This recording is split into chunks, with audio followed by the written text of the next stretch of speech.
जय Hind defence aspirant student हमारे साथ जो है डीसीएस सेशन में अपनी प्रॉब्लम को जो है डिस्कस कर रहे थे।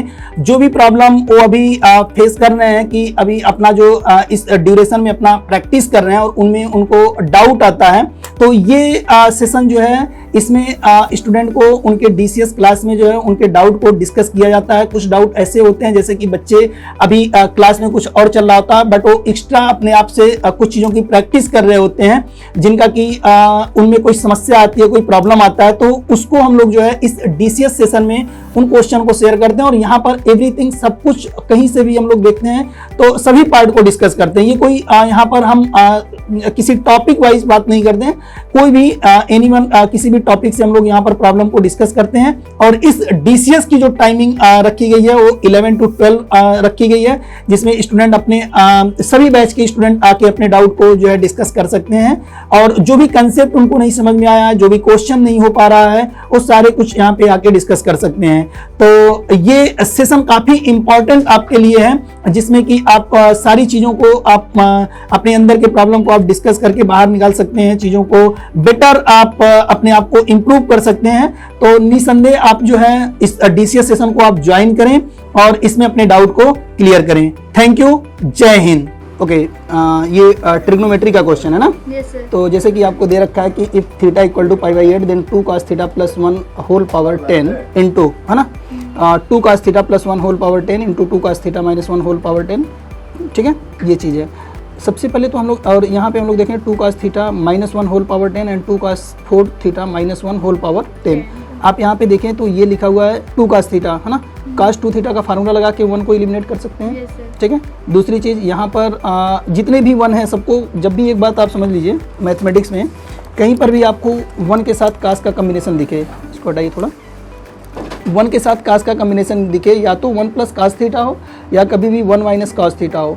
फर्स्ट ऑफ ऑल आप कोशिश ये करें कि 1 को एलिमिनेट करना, और 1 को एलिमिनेट करने के लिए आपको क्या करना होगा कि cos 2 थीटा का फार्मूला लगाना होगा। cos 2 थीटा का फार्मूला क्या हो जाएगा, या तो 2 cos स्क्वायर थीटा माइनस 1 का यूज करें या फिर आप 1 माइनस 2 साइन स्क्वायर थीटा का यूज करें। इन दोनों में से किसी एक का यूज करेंगे जहाँ जैसी रिक्वायरमेंट होगी। कभी 1 प्लस के साथ आया होगा, कभी 1 माइनस के साथ आया होगा, कभी cos प्लस के साथ होगा, कभी cos माइनस के साथ होगा।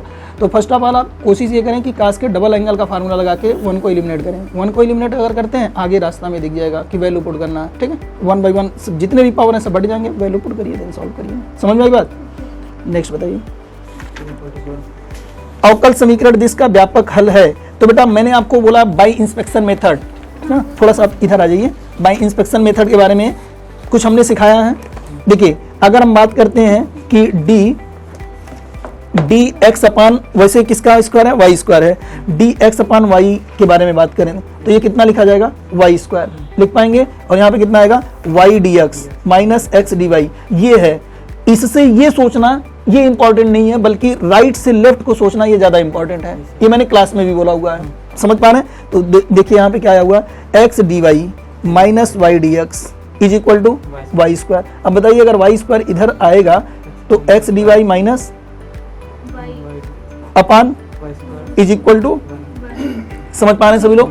अब मुझे एक बात ये बताइए कि क्या यहाँ पर वाई स्क्वायर है तो हमें तो वाई डी एक्स चाहिए था, तो माइनस बाहर कर दें, है ना? तो यहाँ पर हो जाएगा अपने आप में y d x minus x d y upon y square is equal to minus 1। ये कुछ लिखा हुआ है, ये लिखा है डी एक्स अपान वाई, सही है, इज इक्वल टू माइनस 1। दोनों साइड कर दें इंटीग्रेट करेंगे तो इधर कितना मिलने वाला है, x upon y is equal to, ये -1 का इंटीग्रेशन अब किसके रिस्पेक्ट में करें, हम x के रिस्पेक्ट में अगर करते हैं तो x वगैरह मिलने वाला है। तो यहाँ पर हमें क्या दिख रहा है कि ये अपने आप और प्लस का c हो जाएगा, है ना?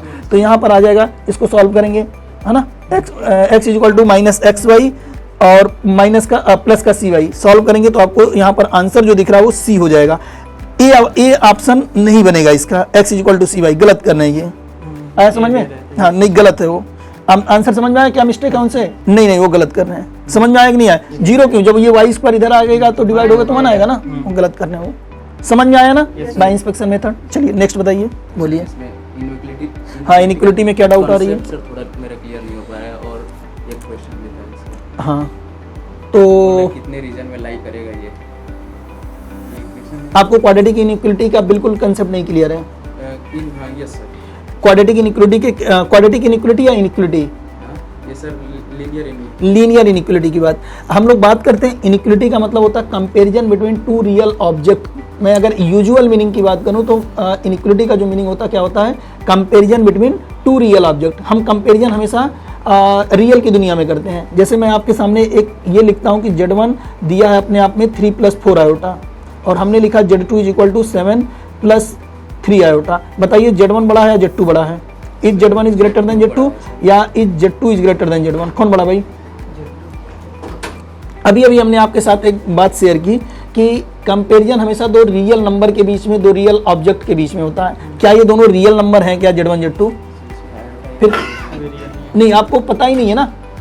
आप बोल सकते हैं इसमें क्या, किसी का भी रियल पार्ट बड़ा हो, किसी का इमेजिनरी पार्ट बड़ा हो, इससे हम बिल्कुल कंपैरिजन करने में सक्षम नहीं है कि यहाँ Z1 बड़ा है या Z2 बड़ा है। बात समझ में आया? क्यों? क्योंकि ये इमेजिनरी नंबर है, सिर्फ कल्पनाओं में है, ये रियल की दुनिया में एग्जिस्ट नहीं कर रहे हैं। समझ में आया?